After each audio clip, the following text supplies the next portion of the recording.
real history channel where we don't just talk about history, we bring it back to life. We've had many guests on our shows, ranging from Gandhi to Michael Jackson, Harriet Tubman, Billy Baggins, Cleopatra, Tutankhamun, Tupac, and Constantine. Today, we have two great leaders from the past. These leaders were by far the most difficult to resurrect, but the outcome is far worth the trouble. Please join me in welcoming Augustus Caesar and the first emperor Qi Shi. Thank you for having us. Thank you. 谢谢。 Please have a seat. Now, before we begin tackling the list of questions sent in by our viewers, could each of you tell us a little bit about yourselves? When and where were you in power, and for how long? Well, for those of you who are ignorant of the glorious nature of my ruling of the Roman Empire, I came into power the fateful day of January 16th, 27 BC, and changed the world forever with my actions. I kept the civilized nation of Rome stable for 40 years and defended it from barbarians and created the greatest empire ever known to man. I also happen to be a great comedian, by the way. Thank you, Augustus. Emperor Qin? 我是中国第一皇帝。我统一了中国其他7个区域，带领人民们到了创造强大的东方帝国。我统治从西元前220年到210年。照理讲，我还没死，我只是被送到了平行宇宙去带领另外一个中国。 Thank you. Alright, before I begin asking the hard-hitting questions, I wanted to give our viewers a chance for our first questions on Twitter. At HoodieChair5 asked, should a great leader be feared or loved? Chin, how about you answer first? 我想，大概是恐惧吧。只有绝对的恐惧，人们才会开始喜欢你。当人们对你感到恐惧时，他们才会感恩你所做的一切。他们也会对你的政策还有决定，比较少反对的声音。 Thank you. Augustus? I've got to agree with my friend Quinn, whatever, here. Though I have done some pretty nice things in my time, you can't go wrong with being feared. For the most part, I try not to kill anyone. But, accidents sometimes happen. Thank you. Next question. At flying_flying toll asked, did you ever have any doubts about your actions and choices as leaders of your respective empires? And if you could change one thing from the past, what would it be? My only wish is never to have had my daughter Julia, who turned out to be nothing more than a skank. She disgraced the honored nature of my family, committing the terrible act of adultery with lower-class citizens. But as I said when I crossed the river Rubicon to liberate Rome, the die is cast. I can never change my actions, however much I might wish to. Thank you, Augustus. Chin? 我想中国一直都是属于我的，它永远不是属于那些自称为多么厉害、多么无能的这些生物来统治。就算他们一直想要遇害来谋杀我，他们还是无法阻止我统一中国的决心。我唯一的后悔大概就是没有早一点喝水银吧，因为早一点喝的话，可能可以活久一点。 Okay, thank you. And for our final, and in my opinion, most important question, at SilverJetlag22 asked, what was your beauty regimen? I like to keep it simple. Short hair, no beard, and let my hairstylist do all the work. The key to keeping a great figure is simple. As you get older, everything in moderation. I would never drink too much, eat too much, or sleep too much. 其实我不太知道他们在我的脸上放什么，可是到目前为止，我看起来还蛮年轻的，而且我还活着。我是有传唤我的手下，还有人们，到中国各地去寻找最厉害的化学物料，做出最强大的比例，可以让我长生不老，刚好也可以美容。Emperor Qin, I have a question for you. After uniting 6 warring kingdoms with China, your empire began enforcing legalism through very strict methods. Many of your people were outraged with this choice, and they feared their own safety. I would like for you to further defend your reasons. 我想重要的是，人们必须了解，我所做的都是为了他们，还有他们的子孙及中国的未来好。坦白讲，很多人不知道他们想要什么，是直到我终于统一了中国的文字及语言。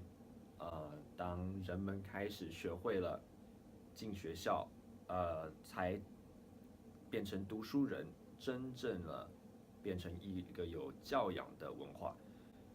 你可以问我身边的这些读书人，我相信他们都会认为现在的法家法学术都是对未来的中国是好的。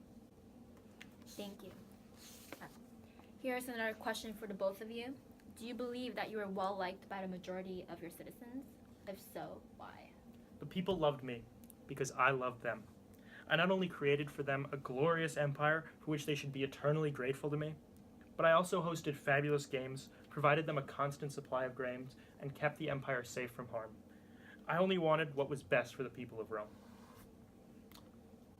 我其实不知道人民们有没有喜欢我，可是这不重要，重要的是，他们要知道我所做的都是为了中国的未来好。所以我相信，在时间久了以后，后面的子子孙孙在历史书上，都会发现我是一个很好的第一个皇帝，永远的皇帝。况且，其实我对我的人民，我给他们很多工作，我教他们盖我的墙，我教他盖我的墓。我想我是很照顾我的子民们的，而且我觉得我做得很好，我让他们不用感受到孤独、寂寞、空虚及无聊。Thank you. Augustus, can you name a person who had tremendous impact on you as a leader? How did this person impact your life? It would have to be the great Julius Caesar, my adopted grandfather, who has always been my greatest role model. As a young boy, I followed him as he conquered barbarians throughout the entirety of the empire, and he taught me to be a military leader. I watched as he managed the Roman state, and making life better for the people of our empire, and glorifying the gods. When Julius was murdered by these brutal and evil assassins, I was heartbroken, but I knew that I needed to lead the empire for myself. Thank you. Now, as powerful leaders governing over such large empires, what would you say are your strongest attributes, as well as your limitations as a person and a ruler? 限制我想我最大的限制就是没办法在同样一段时间在两个地方吧，我每一次只能在一个地方。如果我可以同时在两个地方的话，我可以给很多人更多的控制，我可以拥有更多的掌权。我最棒的优点，我觉得应该就是我自己的，光我自己的存在，对中国就是一件很好的事情啊。他们有我是非常幸运的，他们应该感到感恩。I've always found that my greatest strength has been my discipline and my willpower. I will go to the ends of the earth to achieve my goal, whether they be hunting down the murderers of my grandfather Julius Caesar or reforming the whole of the Roman Empire.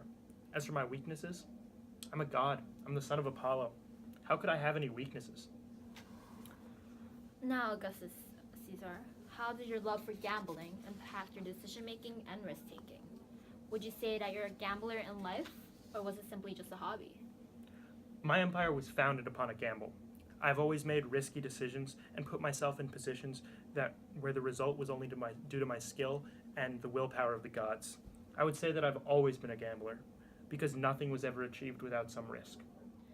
Now, we want to bring a very surprise special guest with us today, the 45th President of the United States, Donald J. Trump. Thank you. It is so great to be with these nice guys. 等一下，他是谁呀？为什么他会坐在这里跟我们聊天？难道他也创造了伟大的强大帝国吗？ Well, President Trump is sort of like emperor. He is the head of a new land, the United States of America, which was discovered long after you passed. Trust me, you want me here. I am huge. Bigger than both of you sissies combined. All right, Mr. President, settle down. We brought you here to have a friendly conversation, not to start another argument. Mr. President, do you see any similarities in your policies to those of Augustus and Emperor Qin? Yes, we all want to make our countries great again, and I will make America great again. Thank you. Now I'm Bird Chen. Mr. Trump has a plan to build a wall to separate America from its neighbors. As someone who has built a great wall before, do you have any tips or tricks to help him on his way? 基本上你要做这种大型工程，然后不要那么多反对的声音，你需要首先威胁你的人民。我就是跟我的人民说，哦，北方匈奴要来拿走他们的土地，让他们一无所有。他们就很主动，因为感到很害怕，就很主动的跑去了城墙，在中国长城那里开始帮我建造这个一大个长城，免费。所以老头子，你需要做的就是你需要跟你的人民说，北方或南方的帝国要来侵略他们的土地，他们就会气愤，感到恐惧，就免费的帮你做，然后你也不用花到1毛钱，他们就会变成你的奴隶了，懂吗？要这样运用你那些愚蠢的人民。Thanks for the great idea. I'll be sure to brainstorm about it on Twitter. Now, we know that President Trump has a very busy schedule, so we only have time for one more question. The question of the night goes to all three of you. What does being successful mean to you? 建造伟大强大的中国，还有我的长生不老。Success to me means creating something that lasts beyond my life. For me, it was a Roman Empire that represented moral purity, military might, and frankly, world domination. I believe it is having a great country where everybody just loves one another, and we can all agree to make America great again. Thanks everyone for this great interview. Now Augustus and Chen, come with me. We got to put you back where you came from.